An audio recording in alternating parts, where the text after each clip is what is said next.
Hi, I'm Martin and this is Make Your Own Sound, the channel in which we will be talking about how to create your own sound mixing console. Episode 2. In the previous episode, which you can watch over here, click here, watch it first. I introduced myself and shared with you some thoughts for what I think is important in my work as a sound engineer, which somehow led me to start building my own digital mixing console. And then another, and then another.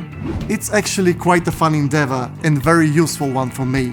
In this video, I'm gonna do a kind of a comparison. So, let's see how a console you can build compares to all the consoles you can buy.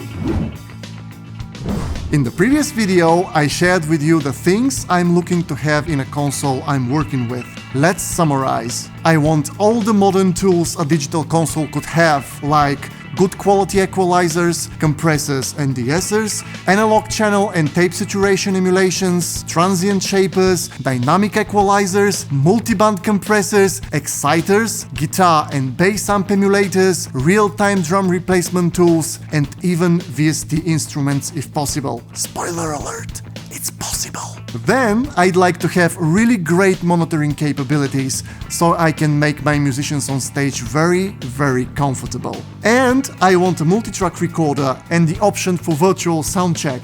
And I want that for as little money as possible. So let's see how this idea compares to the real world. 7 years ago, when I began building my first console, the math was easy. You could look no further than the price for all this to make sense. Digital consoles were big and expensive, or smaller but still expensive. You could get something like this, or this. They were cheap, but they couldn't do much, and they were studio consoles, so they lacked the functionality for a live show. A famous middle-class console at that time that is still in use today is Yamaha LS9. They were famous for their reliability, but nobody would swear by their sound. And can they do this? Nope. Still expensive. You actually wanted something like this, but man, this was $60,000. And can it even do this? Nope. Way too expensive. Then there are these guys. If you want all the functionality mentioned above, they have it, mostly, but don't even start me on the price. You can look it for yourself. And 7 years ago, I made this. It costed me a little less than 4,000 euros or $4,700. It had 24 ins and 24 outs, cause that's what I needed, but I could easily and cheaply upgrade it to 64 ins and 64 outs if I wanted to. It had a digital snake via Cat5 cable, but most of all, it could do all these things, did multi-track recording and playback internally, and had the most complex and feature-rich monitoring capabilities that are still unbeatable by anything, no matter how expensive to this day. Well, most of that is thanks to its software that is of course not written by me. I just had to build the hardware around it. Later, the industry caught up and consoles like these appeared. And then consoles like these appeared. So cheap that you just could not build something that's cheaper. This guy is around 1600 euros and you get 32-channel digital console with some additional features. Or what about this? This costs 400 euros plus an old laptop or tablet because you'll need something to control it with. So, what do you say? An 18-channel mixing console with some additional processors for almost no money. Then, why bother at all? Can't you just go and buy one of these and be done with it? Yes? Yes you can, and many people will and maybe should do exactly that, if they don't want to bother with anything. But we're engineers, we work our way towards better sound. I like to do that, so let's go a little further with the comparison. Can these consoles do this? Nope. Well, they have some built-in processors. For example, one thing this guy has is a de-esser, but it works so bad that it's nearly useless. Something like this is way better choice, but it's a VST plugin. With this small thing, you have what you have and you can't change it. On the other hand, with this guy you can, Because it works with VST plugins natively, so you can use almost anything, paid or free. And you're able to change things, and when new plugins appear annually, you can use them too. Next, can these consoles mix a musical with more than 50 audio channels? Nope. Well, with this guy you can. And one more thing, can any of these consoles do 24 separate monitor mixers? Not auxes or some other kinds of sends. 24 built-in individual mixing consoles, one for each musician on the stage. And every musician can have his own individual settings for each audio channel in his mix, independent of all the other musicians. Well, with this guy you can. Now, let's talk failures. It's an important topic. We'll begin with hardware ones. Here's a scenario. You have a big, expensive digital console and you use it every day in a theater. One day it goes blank and stops working. Now, what can you do? It's a black box. You can't just open it and fix it. You don't know how it works on the inside.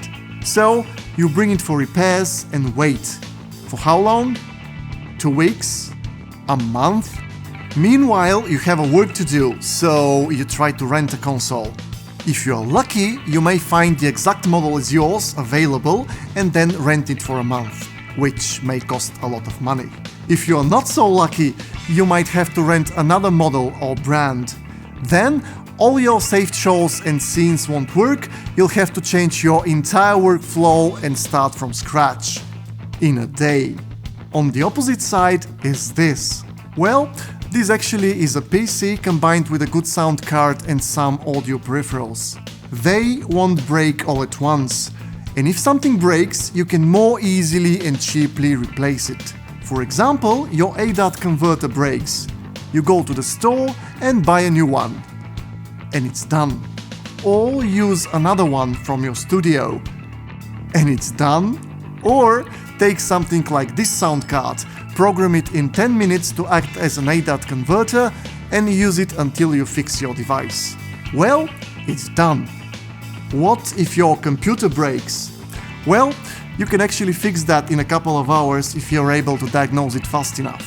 Go to the store, buy a replacement for the broken part, let's say a RAM module, and you're okay.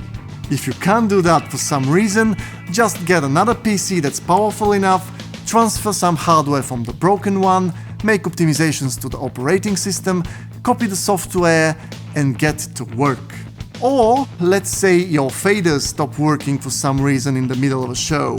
Here, it's not a big deal. You can finish the show using only your mouse and keyboard and then worry for the repairs. You have so many options if you know what you're doing. Then you've got software issues, and all big and expensive consoles have them. Why? Because they're actually the same thing, just a computer, most often running Linux, with audio peripherals and a controller. And the more complicated the console is, the more often its software does stupid things. Sometimes just before the show. I've seen this Yamaha software break, and this Midas's, and this Digicos, and many more. So, what can you do? More often you just restart the console and hope for the best. That not always helps. And when it doesn't, you try things, cause really you just don't have much control. This guy, well, it does stupid things too sometimes, like everything else. But if it comes to that, I can fix it in 5 to 20 minutes, and you can also. I'll make sure we talk about that in future videos. Almost near the end of this video, I have another argument in favor of building a console. Let's imagine the following scenario. You have a band of 3 musicians, a keyboard player, a guitar player, and a singer, and you do or plan to do regular gigs to play in clubs and bars and so on. And also, you already have a home studio to record your songs or demos. This means that you may already have all the necessary components to build an awesome sounding mixing console and don't even have to buy anything. Just take the stuff from your studio, for example, this laptop, and this sound card, use them as a console at your gigs, then bring them back to the studio and do some studio work, with no additional cost except maybe for the software. But if you want to go cheap, there is a solution for that also, which we'll explore in the future. And lastly, cause I need to stop somewhere, there are claims among the sound communities and forums that the sound mixing engines of some consoles sound noticeably better than others. And I've read that mix done on a computer software like what I'm going to show you may sound better than if it was mixed on a classic console. Just for now, I'm going to restrain myself from taking a side, because I'm planning to do a separate video exploring just that, so we can all hear and make our minds about the matter.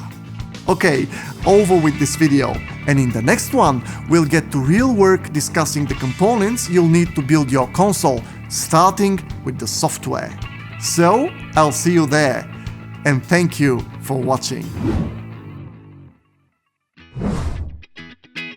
Oh, you're still here? Great!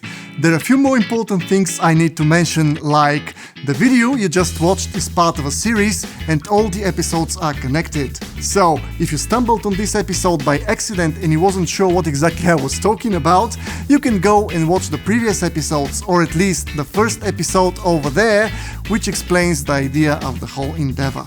And I'll be very happy if you liked the video. It's part of one big tutorial about how to build your own sound mixing console. So if you did, please consider clicking on the like button. And if you find this topic interesting or useful, you may subscribe and click on the bell so you'll be notified when I'm ready with the next video. And I know there are people out there who do what I do and know more than me. So, if you know something that I don't, or have ideas for new episodes, please tell me. I'll be happy to also learn from you.